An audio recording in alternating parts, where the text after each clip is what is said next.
Okay, so I bought the Sony ZV-E1 as a complete beginner for my very first video camera. And last week, I was able to take it out and actually get some real proper footage with it. And look, to be honest, I'm kind of embarrassed to show you what I got today, because once I got back and loaded everything into here and figured out how to use Resolve, which is another video in itself, right? I look back at all this footage and I was just a bit disappointed. It just didn't turn out how I was seeing it in my mind. And so for sure, you can say that I 100% had my challenges and difficulties going into the shoot. I expected these, but I didn't quite expect it to go the way that it did. But in any case, let me just roll this for you and show you guys what I got before I start picking it apart. Let you guys know where I went wrong and what I'll be doing next time to fix this crap. Let's go. Oh man.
Okay, so yes, that's definitely very much a first attempt, but there is quite a few things in there I still liked. There's just an awful lot going on. Even just like looking back at this now, I realized that all the things that did seemingly go wrong, they weren't random. So let's get into this and have a look. Okay, so the first thing that really stood out to me here was exposing for S-Log. And look, I'm coming from a background in photography, and you feel like you've got some idea of how things are supposed to look with exposure, but when it's dynamically moving in front of you, like you're not just taking a snapshot, it really gets quite hard to manage the sun here and your highlights and shadows. It gets very, very difficult. At least I found that very difficult, especially not using any ND filters. So looking back through all of these here, I realized straight away that I needed to use some type of ND filter because it was just way too much. As you can see here, the sun coming through. Now I had this stopped right down. I was just spinning that f-stop up and down like crazy when I was here doing this. And you know, that's the result of not having the variable ND. And so looking at some of these clips now, obviously you can see some are kind of underexposed, some are kind of overexposed. And you can see that through here where I've pulled all these highlights down, you can see the bashing that those things have gotten.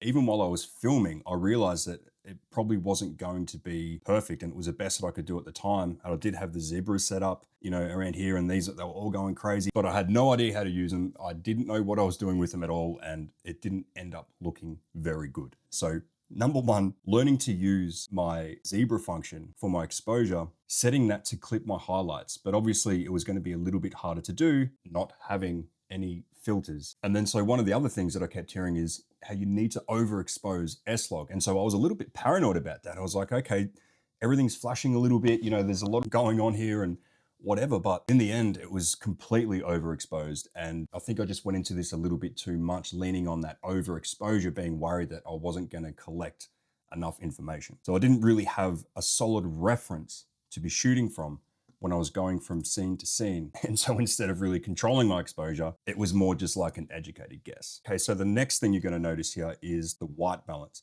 Now, as I click through these clips here, you'll notice that it kind of changes a fair bit from scene to scene. The color shifts, some of them are quite high in tone and others are, quite cold. I don't know really what I was doing with the white balance. It was on auto and then I must have accidentally changed it somehow and it was flipping around all different things. And I didn't realize until I actually got home that my white balance had shifted throughout the time. So again, going from scene to scene here, you can see a lot of inconsistency. And the thing that I was really lacking was the control.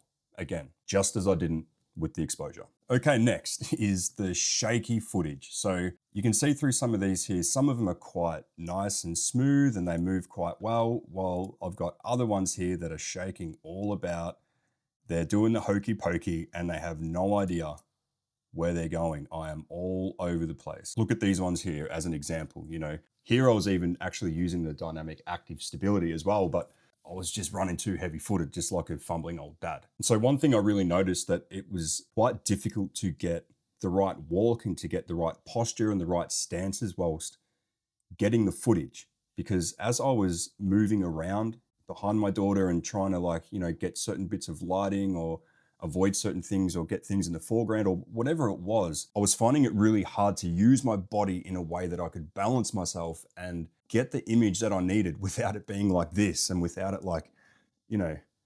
doing all this weird stuff. But at the end of the day, I wasn't able to control the camera so well because I wasn't able to control my body and the movements in being able to get that stability and that smoothness. And it's just really me not being able to understand how to move with this tool. And so that there is definitely something that I'll be keeping in mind moving forward into my next shoot. We'll be thinking about how I'm controlling myself whilst using the camera. Okay, so another thing is composing for video versus photography, which is where I'm coming from, mostly landscape photography, because, especially when I'm moving in these scenes and I'm trying to figure out where I'm going to be at the start, where I'm going to be at the finish. I mean, shots like this that are kind of a bit more static or they're just holding their own line, that is far easier for me to compose in my mind and set the shot up fast with the video. But as soon as I am moving like this or like this here, I found it very difficult to try and find things in the foreground, in the background, in the mid, whatever, I mean, some of them aren't too bad, but in some of the shots, there's just not a lot of depth. There might be some fun things happening,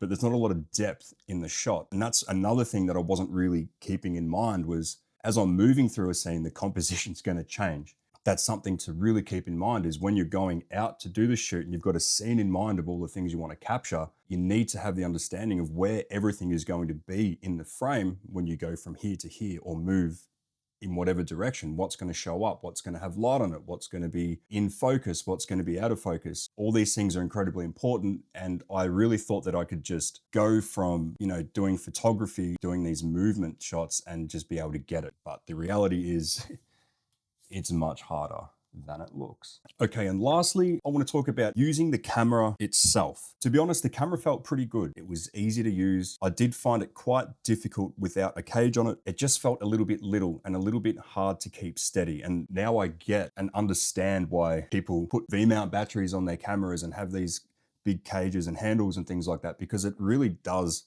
create more stability and ergonomic to be able to use the camera effectively. So it's not like I'm a stranger to holding a camera at all, but it was just very different. I'm used to these big bulky DSLRs and here I've got this tiny little, thing that almost looks like the size of this microphone case here. Quite challenging at the start to get the handling of the body. I did feel like I got better as the session went on. I was only out for 40 minutes with my daughter. We went out before school. So all of this stuff I was really just figuring out as I was going, and yeah, it kind of shows. But as you look through all this footage, you can kind of see my hesitations and where some of my strengths are and where I fall short. Okay, so looking back at all this now, it may not be as disgusting as I was kind of trying to make it out to be, but I was just still a little bit disappointed because I expected more from myself. And I maybe in some way just thought that I could get the camera and get a half decent lens, and just start filming and just start making things that looked really good. And it would just be kind of effortless because I had the gear to do it. Obviously, I knew that the gear wasn't going to make the image, but I did have a higher expectancy for sure of myself. And honestly, that's probably the biggest takeaway for me with this was I just needed to get out and start shooting and start learning and drop that expectation, because I think once you have that expectation there in your mind of what you're supposed to do and how you're supposed to do it, if you can't quite see yourself getting there because maybe you've never done it or you've only done it a few times, you're probably not going to go out and do it or learn it enough to get good at it. So yes, my exposure sucked. Yes, my white balance is all over the place. Yes, I didn't know how to control or handle the camera properly. But without doing those things, I would never understand how to make them better. So hopefully you guys can learn a few things from the errors that I've made. And if you guys are starting out yourself and maybe you're a little bit scared, you're a little bit intimidated to go out or to show your footage to people because it doesn't look how it's supposed to look, hopefully me showing you this can encourage you to go out and start filming more, or maybe get your first camera and give it a shot. It's a lot of fun. So I'm going to turn this off. I'm going to go make some lunch and I'll catch you in the next one. Ooh.